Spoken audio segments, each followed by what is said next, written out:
In the shadow of Rome's darkest hour, after the bloodbath at Cannae, a bombshell decision rocked Italy. Capua, the second largest and wealthiest city on the peninsula, turned its back on Rome and declared for Hannibal. This was more than just a military setback. It was a political earthquake.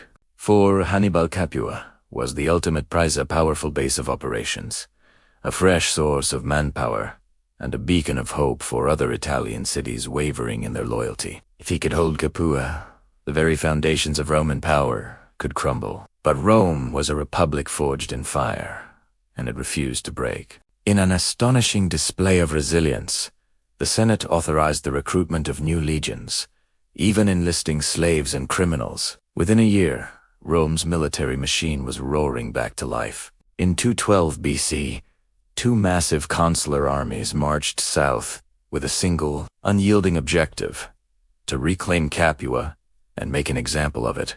The siege began. The Romans, now veterans of Hannibal's tactics, were no longer the overconfident army of Cannae. They began constructing a formidable network of trenches, walls, and forts, a double ring of fortifications designed to starve the city into submission while fending off any relief army. The famous Capuan cavalry, renowned for its skill, launched desperate, furious sorties from the city gates, hoping to smash the Roman lines before the trap was fully sprung. They fought with courage and desperation, but the legionaries held firm. Day by day, the Roman siege works grew tighter, like an iron fist closing around the city. Inside the walls of Capua, the mood shifted from defiant confidence to creeping dread. The granaries began to empty. Food became scarce, and the specter of starvation loomed. Hope turned to despair. The leaders of Capua sent frantic messengers to Hannibal, their pleas echoing with desperation: "Save us, or we are lost."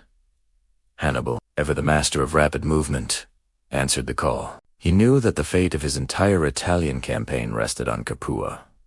Sweeping down from the north, he launched a series of lightning strikes against the Roman besiegers. He ambushed their patrols, burned their supply depots, and tried every trick in his playbook to lure the Roman commanders, Fulvius and Appius Claudius, into a decisive field battle. He wanted to engineer another Cannae, to annihilate the armies spinning Capua down. But the Roman generals had learned their lesson. They had one order from the Senate, and they followed it with grim determination: hold the siege lines, no matter what. They refused to be drawn out. Their legions remained behind their fortifications, absorbing Hannibal's attacks and continuing to choke the life out of the city. Frustrated by their discipline, Hannibal made his most audacious move yet. If the Romans wouldn't leave Capua to fight him, he would force their hand by threatening their very heart.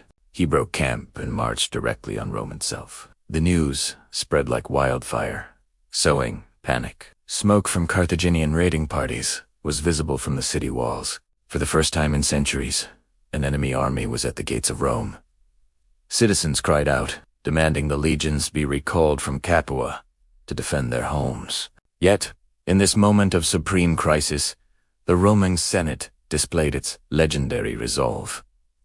They held their nerve. A small garrison was already in place, and they calmly raised another army from the city's population. Their message to the commanders at Capua was unwavering: do not abandon the siege. Hannibal had gambled and lost. He couldn't sustain a siege of Rome, and the armies he hoped to draw away hadn't moved. With his bluff cold, he had no choice but to turn back south. His withdrawal sealed Capua's fate. The defenders, watching their last hope march away, attempted one final, suicidal breakout. It was crushed. Broken and starving, the city of Capua surrendered in 211 BC. Rome's retribution was swift and merciless. The Capuan nobility was rounded up, many were executed, their families sold into slavery. The city was stripped of all its rights and political autonomy, its land confiscated. It was a brutal message to the rest of Italy.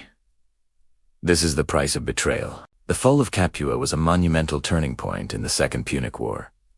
It was a strategic and psychological victory for Rome, demonstrating that not even Hannibal could protect the cities that allied with him. Rome had bent, but it had not broken. From the ashes of defeat, its resolve had hardened into steel, and the long, bloody road to victory lay ahead. Thank you for watching, and be sure to subscribe for more stories from the ancient world.